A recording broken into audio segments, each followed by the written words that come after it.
All right, so I was trying to start 2017 with kind of a calm Happy New Year, but I got really excited and I jumped the gun, so I do apologize to the choir for just wanting to get on with the sermon there. But I wanted to say I'm excited about 2017 because I believe this is the year that we're going to really learn to flourish together.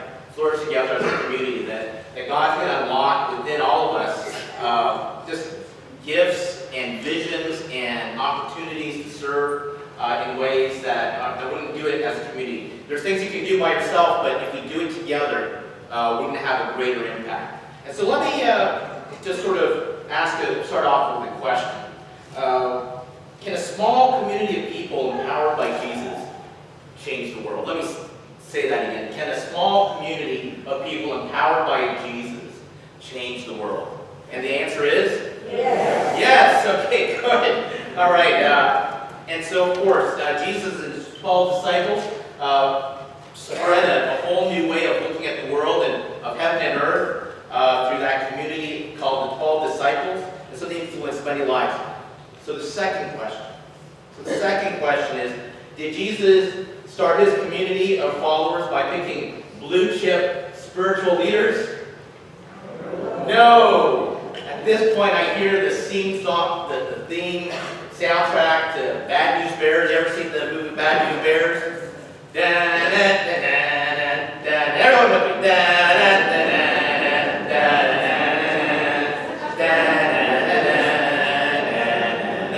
Okay, the reason why I say that is that I'll always have etched in my mind growing up, watching that movie and watching these hapless, group of little leaguers that were put together, trying to be a team. They were like the worst team in the Little League, but yet over a period of time, with the diversity and kind of unexpectedness, they were able to pull together as a team and do an amazing thing and almost win the Little League championship of somewhere in San Fernando Valley. And so I've just thought that when I look at the story of the 12 disciples and we kind of study them, you begin to realize Jesus had a really surreal experience for 3 years because he didn't start with spiritual giants. He just took ordinary men and took them as they were, loved them as they were, and said, hey, just follow me. I'm going to teach you, but just follow me and let's work on whatever gifts you have, whatever skills you have, whatever blessing you're going to be. I'm going to work with you and try to unlock the best of you so we can be a team of people who are going to go and redeem the world. We're going to save the world together. So that's where we're starting. We're not starting with a blue chip all-star team of spiritual leaders. When Jesus picked his disciples, he picked a group that you would kind of go, who are these guys? Who let these guys on the team? And so in today's passage, Jesus goes up to a mountain and he says, I selected my 12. And so when he selected 12, the people back then would have said, wow, he's connecting his disciples to a very important number, the 12 tribes of Israel, and would have said, you are connecting yourself to something very biblical, something very ancient in our spiritual heritage at the time. And so it was not a coincidental number that Jesus picked, the number 12. So let's look at the disciples really quickly so you'll get a taste of why I can imagine there were times when Jesus went, oh, really? Oh, especially after 3 years. All right, so the first of his disciples mentioned is Simon. Everyone say Simon. Simon. And his nickname was Peter, so we now know him by Peter, but that name means rock, and so he was known as kind of Rocky. He was supposed to be the foundational stone in which Jesus was going to build his church. But he was the first in faith, but he was also the first in failure. He would get involved in things first, but what does that often mean if you're the first to try something new? You're often going to be the first one to fail. So in the very DNA of the church, of the very most exemplified leader of Jesus, you had someone who was trying new things, trying to learn, learning by failing, but that being okay. One of our new elders coming on board, Rob Jugan. Rob Jugan, say hi. Rob Jugan keeps on reminding me, well, Jake, just remember this.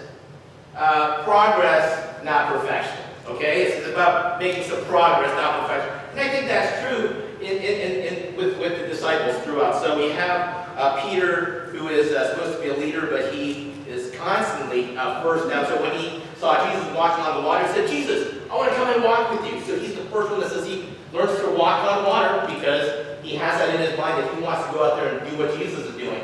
But then he's also really impulsive. So another time that he sees Jesus, he doesn't ask Jesus if he can come out, but he just sort of jumps out thinking he can walk on water, and he falls right in and splashes.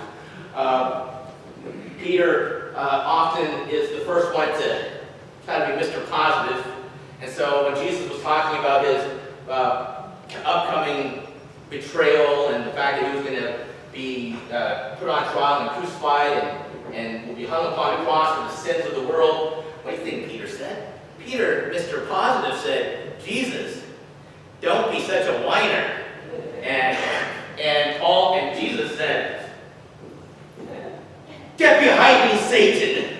You know, Jesus got work to do. And Peter, who's been one of his closest guys, still doesn't get it. Like, dude, we're supposed to understand what I'm supposed to be about, but even to the very end. And so I hope this is kind of an encouragement to all of us that there are times when we're not following maybe quite the way of Jesus because we have our own views of what we think the church should be or what our relationship with God should be. Well, even the cornerstone of the disciples, Peter, would often kind of made the wrong mistake. And so, and here's right to the very end that you see that Peter doesn't get it. Is that when Jesus was finally betrayed in the Garden of Gethsemane, and the soldiers come to take Jesus away, what does Peter do? Does Peter respond in love and peace and kindness the way Jesus was preaching?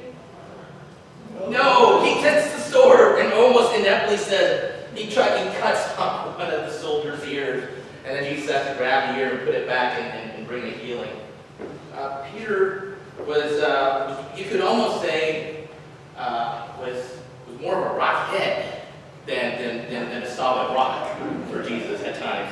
And so if you've ever put your foot in your mouth as a Christian, as a follower of Christ, well, Peter, just think about Peter and you can start feeling better. Then there's the next two disciples I will mention. There were James and John. They were the next of the inner circle from the Galilean group. They were known as the sons of thunder. Alluding to that, you had Zeus and also the Canaanite deity Baal, who was also the gods of thunder, and they were known as, those were known as impulsive gods. And so basically, Jesus was kind of making fun of them, saying, hey, you guys are just really impulsive, you guys get angry, and you go off the handle really easily. And so there was this one early story where Jesus is preaching, and he goes into the area of Samaria, and the Samaritans don't like them. And so what was the response of James and John? He said, Jesus, I know you can do this. And so should we be praying that a bolt of fire comes down from heaven and burns up these Samaritans? What do you think Jesus did? Just, healing them. So that was the response that these early disciples had. They were very impulsive. And Jesus probably thought, that's not a good idea. That's not why I came, is to burn up the people that show opposition to us. Also, there was even this kind of competition between John and Peter. So at the end, when Jesus dies and is resurrected, and he has a meal over a riverside, a lakeside with his disciples, Jesus says to Peter, when you get older, part of your job is you're going to go out there and preach the gospel, but you're also going to get imprisoned, and you're going to get tortured, and you're going to get killed, and you're going to go places you don't want to go. And what was Peter's response? Hey, how about John? What kind of punishment is he going to get? Oh, right at the very end, Jesus was probably thinking, da-da-da-da-da-da-da. So there was competition amongst the disciples, but yet it's kind of interesting, after they received the Holy Spirit and they're out ministering together as a team, they see a beggar by the side of a building out of a temple, and both of them says, silver and gold we don't have, but what we can offer you is Jesus Christ. Pick up your mat and rise and walk the road to work together. But it was interesting that the people of the day, said, hey, these these guys are kind of ordinary men, but they speak with such authority. They seem to have such spiritual power. But they just seem like ordinary men. The Greek word to describe these ordinary men was the Greek word idiotes. Say it, you can say it with me, idiotes. That's a Greek word for ordinary, which today we use the word idiot.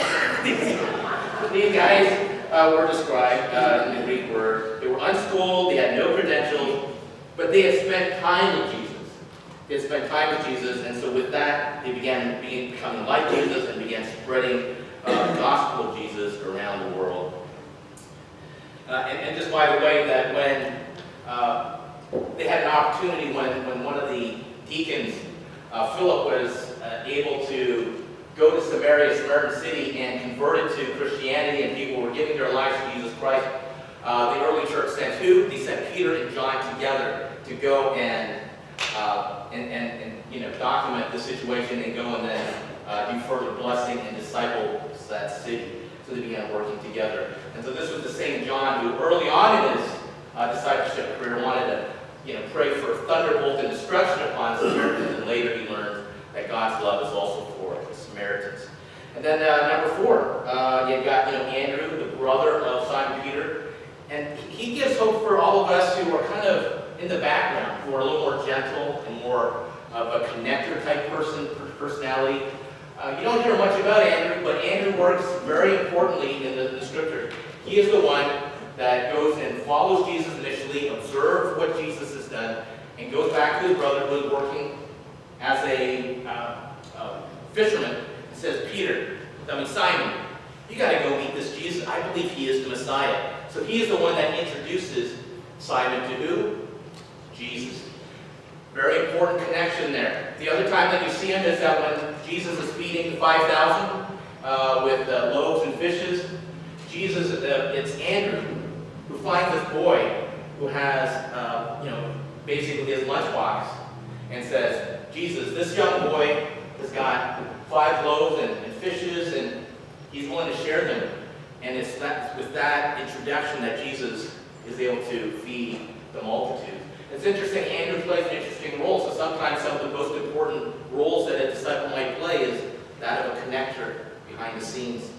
We also see with, there's people who are kind of not in that inner clique. So you could be following Jesus and being a disciple, but you might end up being more like Philip, who was from Bethsaida. He was not a part of the group from Galilee. And so he might have felt, well, I'm kind of not really in with the in crowd, but yet I still want to follow Jesus. And so he kind of reminds us that the church could also become like that. If we're not careful, we can become kind of happy with just our own crowd of people that we like. Everybody take a moment. Are there people that you hang out with when you come to church? Are there people or is there a life group that you're a part of, or maybe a Bible study that you're a part of? What a church needs to be is to also to always have groups and Bible studies and life groups that are open to outsiders. So we can all be thinking in terms of how can we help go through this life, not with just the people that we know and like, but also to be open to saying that God may be sending other people through our midst that also need to be welcomed into our community. So Philip would represent that. Then there's Doubting Thomas. And Doubting Thomas is a kind of an interesting individual because his nickname was Didymus. And Didymus means twin. It means, the second one. And he has a lot of complexes because we know that he was Thomas the Doubter. He always would look at a situation, he'd be in 2 places, he'd be like, I believe and I see this Jesus, I love this Jesus. Yeah, at the same time, I kind of have my doubts. I kind of am skeptical. I don't know, there's aspects I don't really know about. And so all throughout the gospel, you have Didymus, Thomas, who was doubting in faith and also struggling with his faith. And it's kind of interesting that back in the day, it was understood that if you were a twin, that was actually a curse on your family. Why was it a curse to have twins? Why would why would it be a curse to be a twin or to have a twin?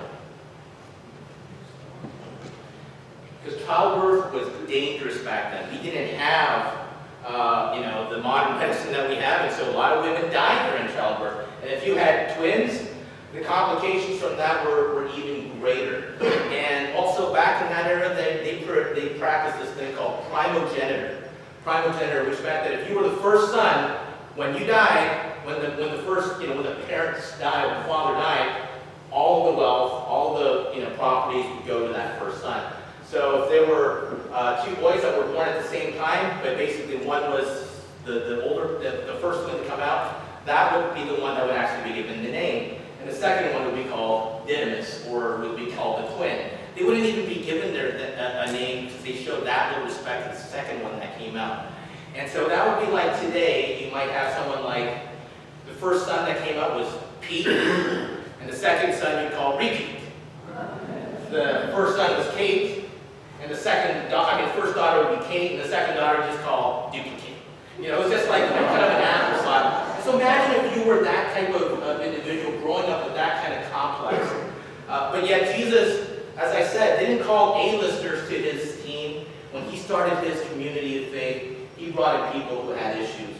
People who were kind of struggling in here, maybe struggling with their families, struggling with issues.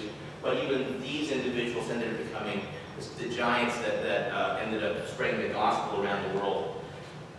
And then there's conflict within the group. God's going to always place people in a church or any organization you're part of that you're not going to always see eye to eye with. So you've got Simon the Zealot, and Simon the Zealot was part of the kind of a political party that wanted to overthrow the government of Herod and the Roman Empire with military force.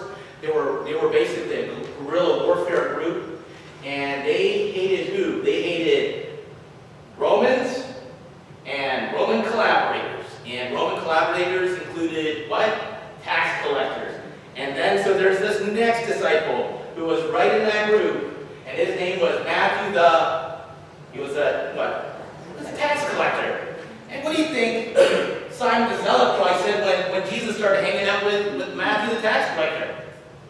You're killing me, Jesus! You're killing me! The very part of my identity is to hate these people, and you're bringing them onto this discipleship team? Drive me crazy. And Jesus, I can kind of see Jesus. I don't see Jesus going like this. I think Jesus maybe even started laughing at that situation. Like, guys, the kingdom of God is going to include all sorts of people, even people who disagree with one another politically. We need to make room for that because God's love and God's salvation is not just for the Jews and not just for those who look like us or believe like us, but it's for all peoples. And that's the gospel. And so you got people like that who you just think, man, I can't live with these individuals. How in the world did God bring these people into the community? There was an individual named Parker Palmer who has this very interesting thing. He says, the Christian community is not the place where you go to get away from difficult people. Parker Palmer says, community is the place where the person you least want to live with always lives. And when that person moves away, someone always arises to take their place. Amen? Oh man, you don't know what you're amening about. Okay. All right, you get it. Okay, so the Christian community is not the place where people all agree with you, because it's in that kind of tension that we grow in our ability to love God and to love other people. And then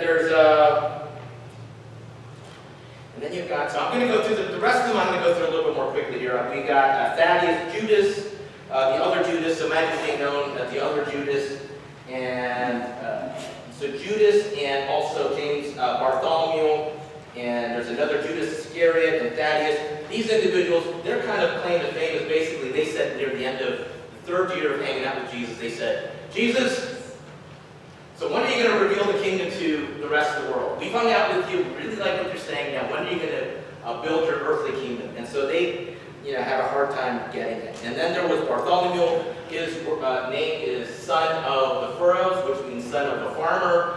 He might have been kind of a wealthy young man who got the call of Jesus and followed him.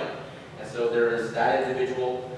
And there's then of course there's Judas Iscariot, the 12th disciple who betrayed and lied and did his best to destroy that community. So once again, at this point, as I've kind of introduced to you the 12 disciples, isn't that the time that we go? Everyone with me now. Da da da da da da da da da da da da da. But it was in the middle of that hopelessness, when all would have seemed lost, when Jesus was crucified, dead, buried, and everybody had betrayed or just ran away from Jesus. It was from that group, that remnant group, that God pulled together and said, I'm going to do a new work of resurrection and salvation in the world. So I'm just going to offer you just 3 quick lessons that I think that really can help us think about, when we look to be a community of Christ together here in 2017 at Northminster, that will help us grow closer to one another, also grow closer to God, and also cause us to want to go out there and serve the world. And so I think the first thing that we need to ask is this. First point here is this. Who made this community of disciples great? Who made this community of disciples great? And the answer is Jesus. Everyone say Jesus with a little more conviction. Jesus made that community of disciples great. It wasn't the disciples, it was Jesus in their midst. What makes Christian community great is the presence of Jesus. In Christian community, there are no, this is really important. In Christian community, there are no interactions that bypass the community of Jesus, that presence of Jesus. It's always you and Jesus. So when I'm doing work as a deacon, say I'm Deacon Dick Coldy, and I'm working with one of my parishioners, it's not just me, Dick Coldy, ministering to you. It would be me and Jesus in front of me, working with you. I've got to always keep that in mind, that when we have our interactions, I'm working as I'm the new elder, Mark Akers, working mission service, and we're working with, say, one of the local service agencies like Inland Valley Hope Partners or Habitat for Humanity. Even in those interactions, when we make a phone call and say, hey, how could our church be on the front lines in 2017 to help this organization reach people who need help in our community? It's not just you doing it on your own power. You're doing it with the presence of Jesus as that intermediary. And so whatever we do, we always have Jesus' presence working amongst us. And you have a disagreement with the sister. Say, Doc, you have a disagreement with this elder, Susan C. Well, before you open your mouth and say a harsh word or say something mean, you might want to just say, Jesus, what is it that about this situation that you can help me have some insights? Is it before pointing the finger at Susan C. and saying, this elder is just out of line, you might say, these are people with big shoulders, so I don't like kind of picking on them. She might say, well, Lord, is there something about me that this is triggering, this situation, something that she did or maybe I did that is really upsetting? And Lord, so help me have insight. Be with me, Jesus, at this moment so I can be a better sister to Susan C. Okay, so you guys have the idea that as a Christian community, Jesus is always before us as we interact with one another. The number two thing that we need to consider is Dietrich Bonhoeffer has this kind of amazing quote. But if you've lived in Christian community, you'll understand it. If you haven't, it's not going to really make sense. But he says this: the person who loves their dream of community will destroy community. Let me read that again. He says, the person who loves their dream of community will destroy community. But the person who loves those around them will create community. You're going to bear fruit. If you're loving the people around you, you're going to bear the fruit of that community coming whole and growing. If you have a vision of what this community, Northminster, should be, and you're going to clutch onto it, you're going to hold onto it, and it's got to be my way. I'm watching over here because people criticize, and I pay attention over there a lot. So if I got to do it my way, then you know what? According to Dietrich Bonhoeffer, who was, when he was writing this book, The Life Together, he was battling against forces of the Christian church that were in collusion with the Nazi Germany at the time. He was part of this underground seminary training pastors to say, how do we equip people to be Christians in the light of all this hate and this warmongering? How do we be a faithful church? And he's saying this is one of the things that we've got to be really careful of. We've got to be careful that we're not just trying to keep an image of what the church should look like. We need to be keeping in our hearts that Christ before us is saying that we need to be a community of love and forgiveness, and kindness. And it's in that understanding that we need to always be at. We need to be at that heart level with God and what we're doing, not just at our brain level of saying, I got to have it my way, because in 1964, when this church was founded, we had a certain way of doing church.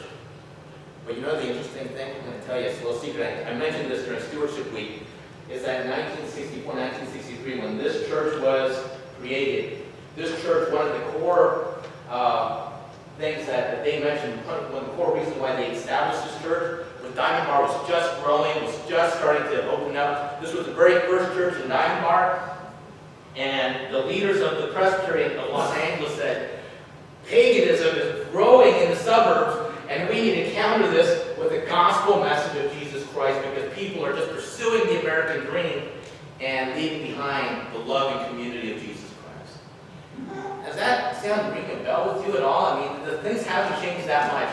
And so therefore, this core mission of what this church was established to do was to counter the powers of paganism, going over people's minds, leading godless lives. Hey, that still is a mission that we need to still be a part of to counter. Because that brings me to my third point. Third point about why we need this kind of community here in this Diamond Bar area is that there are people dying of loneliness. There are people dying of lack of community in their life. Now, many of you, if you've been a part of this community for a long time, you might not feel that type of loneliness and lack of community. But many of you, if you just look at your kids or your grandkids, who don't have a community like this, a community of faith where they watch out for each other and take care of each other during difficult times and hard times and hospital times and kids acting up times and diaper times. And if you don't have a community of faith around you that's praying with you and growing with you and doing life groups with you, imagine what that would be like. It'd be a lonely life. And that's why it's so important in 2017 when we offer things like life groups and we offer things like Bible studies and different service opportunities. It's really important for you to say and ask this question: Jesus, is this something that you want me to get involved with at this time? Jesus, is this something you want me to get involved with at this time? Because it's by getting involved where Jesus leads us to, that it'll be in that moment that new life and new opportunities for us to be a church that serves the community and serves the world will begin to happen. And as we learn to serve, we receive the blessing of God saying, yes, good and faithful servant, you are on the right track. And so we look at the 12 disciples, we realize that they were not A-listers, they were not the all-star team, but God used who God brought and was able to change the world with a small group of men. I would say the same thing today, 2,000 years later, halfway around the world, God is still creating community, healing lives, bringing families together, and doing great things. And God is doing great things here at Northminster Presbyterian. Join me in prayer. Dear gracious Lord, you brought together and called 12 disciples who no one would have thought could have changed the world. But Lord, what you remind us of is that you and us together, you and the 12 disciples together, you and the church together, if we are open to opening up our hearts to you and following where you call us, Lord, you can change the world. And so help each and every one of us to be open in 2017, like the 12 disciples were, to learning and growing, not knowing and being humble before you, and being humble before one another, and having a heart to serve. In Jesus Christ's name, amen.